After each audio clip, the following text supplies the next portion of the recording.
नमन माँ शारदे, नमस्कार आप सभी को।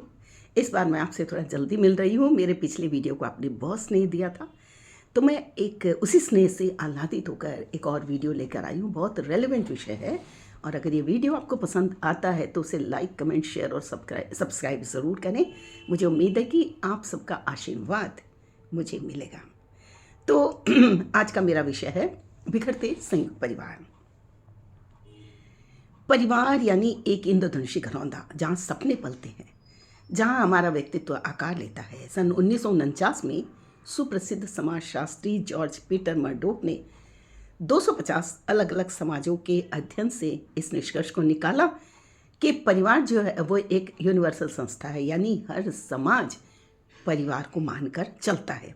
और संयुक्त परिवार वो परिवार है जहाँ पर 2 या 2 से अधिक पीढ़ियाँ साझे चूल्हे में खाना खाते हैं। प्रसिद्ध दार्शनिक जो है अरस्तु है, उन्होंने प्रैक्टिकल वर्चुअलिटी को संयुक्त परिवार का आधार बताया। प्रैक्टिकल वर्चुअलिटी यानी जहाँ परिवार का हर सदस्य जीवन मूल्यों को व्यवहारिक तौर पर अपने अंदर आत्मसात करे और व्यवहार में उनका इस्तेमाल करे। इस बात को समझाने के लिए वो एक उदाहरण देते कि जैसे ये 5 लोगों का परिवार है, हर एक के पास 50-50 रुपए हैं। Mister A B C D E को 10-10 रुपए देते हैं और 10 रुपए अपने पास रख लेते हैं। Mister B C D E A को 10-10 रुपए देते हैं और अपने हिस्से के 10 रुपए अपने पास रख लेते हैं। तो इसी तरह पांचों सदस्य बराबर बराबर 50 रुपए का बंटवारा करते हैं। और जब वो बंटवारे के बाद आपस में एक पास बैठते हैं तो वो क्या देखते हैं कि त्याग समर्पण के बावजूद उनकी मुट्ठी में उनके 50 रुपए सुरक्षित थे। तो ये है ना संयुक्त परिवार का अलौकिक सुख। लेकिन आजकल तो माता पिता अपनी बेटी को संयुक्त परिवारों में ब्याहना ही नहीं चाहते, कि उन्हें लगता है कि परिवार के बोझ तले बेटी जीवन भर पिसती रहेगी। हाँ, संयुक्त परिवार के अंदर छुपा हुआ सुख अधिकांशतः हम नहीं देख पाते हैं। लेकिन ये भी सच है कि दिन ब दिन जो पारिवारिक व्यवस्था है ना, वो बहुत बदल रही है, और इन वर्षों में बहुत ही द्रुत गति से ये व्यवस्था बदल रही है। जैसे संयुक्त से हुए परिवार एकल, फिर सिंगल पेरेंट, फिर लिव इन, फिर विवाह किए बिना बच्चा गोद लेना, यानी माँ और उनका बच्चा बन गया परिवार, पिता और उनका गोद लिया हुआ बच्चा बन गया परिवार। ताज़ा तरीन तरीका है सैरोगेसी या स्पर्म डोनेशन की मदद से अपना बच्चा पाना। एक और पारिवारिक व्यवस्था मैंने देखी, गुवाहाटी की सड़कों पर मैंने प्रोटेस्ट देखा था 17 दिसंबर को। ये परिवार है लेस्बियन परिवार। इनकी भी अपनी जायज़ मांगे हैं, हालांकि सरकार ने, कानून ने मान्यता दे दी इस परिवार को। तो ये बोल रहे हैं कि we are gay no problem, we are lesbian no problem. तो ये एक और तरह का परिवार भी सामने आ गया। अब आप ये सोचिए कि जिस परिवार का आधार पवित्र पाणी ग्रहण संस्कार हुआ करता था, वो आधार ही डोल रहा है।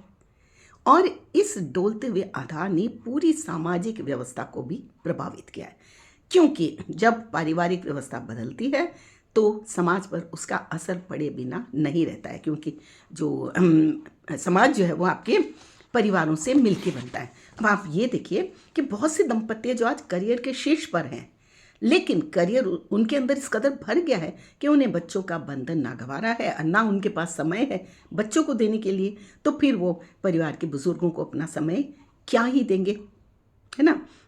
अब ये जो वैश्विक संस्कृति आई है, ये सिर्फ हमारे घरों तक नहीं आई है, हमारे खान पान, पहनावे, व्यवहार, सोच सब पर हावी हो रही है। अब सब कुछ तो पुराना बुरा नहीं होता, और सब कुछ नया भी कहाँ अच्छा होता है। तो संयुक्त परिवार जो होते हैं ना, हाँ, वहाँ एक क्या चीज़ होती है कि उसमें क्योंकि हर उम्र के लोग रहते हैं, तो इसीलिए वहाँ एक अघोषित अनुशासनात्मक व्यवस्था तो होनी ही पड़ेगी। लेकिन अगर हर एक को पूर्ण आज़ादी चाहिए, एब्सोल्यूट लिबर्टी, तो फिर ये आज़ादी आपस में टकराएगी और पारिवारिक विघटन का कारण बनेगी। संयुक्त परिवारों को संजोने की नीयत से 1993 में संयुक्त राष्ट्र ने अंतर्राष्ट्रीय परिवार दिवस की शुरुआत की। लेकिन अत्याधुनिकता, अति महत्वाकांक्षा, बाजारवाद, इंटरनेट के ज़रिए बढ़ते सांस्कृतिक प्रदूषण, बढ़ते शहरीकरण और शिक्षा के अत्यधिक प्रसार, जी हाँ, शिक्षा के अत्यधिक प्रसार ने कमाऊ बच्चे तो पैदा कर दिए, लेकिन उन्हें संस्कार देना भूल गए। लेकिन ज़रूरी तो शिक्षा भी है और संस्कार भी, परिवर्तन भी है और परिवार भी। अब आजकल बच्चे जो मैं, मी, माई सेल्फ के चलते पूर्ण आज़ादी चाहते हैं ना, तो वो पारिवारिक व्यवस्था बनाने के लिए बहुत घातक है। लेकिन बुजुर्गों द्वारा बच्चों को अतिशय प्रेम पाश में जकड़ कर रखना भी उतना ही घातक है। तो फिर क्या करें? एक उदाहरण देती हूँ। चावल के डिब्बे को अगर आप ऊपर तक ठूस ठूस कर भर देंगे ना, तो उसमें कीड़े लगना, उसमें फंगी लगना तय है। इसलिए 3-4 इंच डिब्बे को खाली रखा जाता है। क्यों? क्योंकि उस स्पेस को हवा के सर्कुलेशन के लिए, वो स्पेस जो है वो इसलिए ज़रूरी है कि ताकि उस डिब्बे में हवा सर्कुलेट होती रहे और वो उस चावल को फ्रेश रखेगी।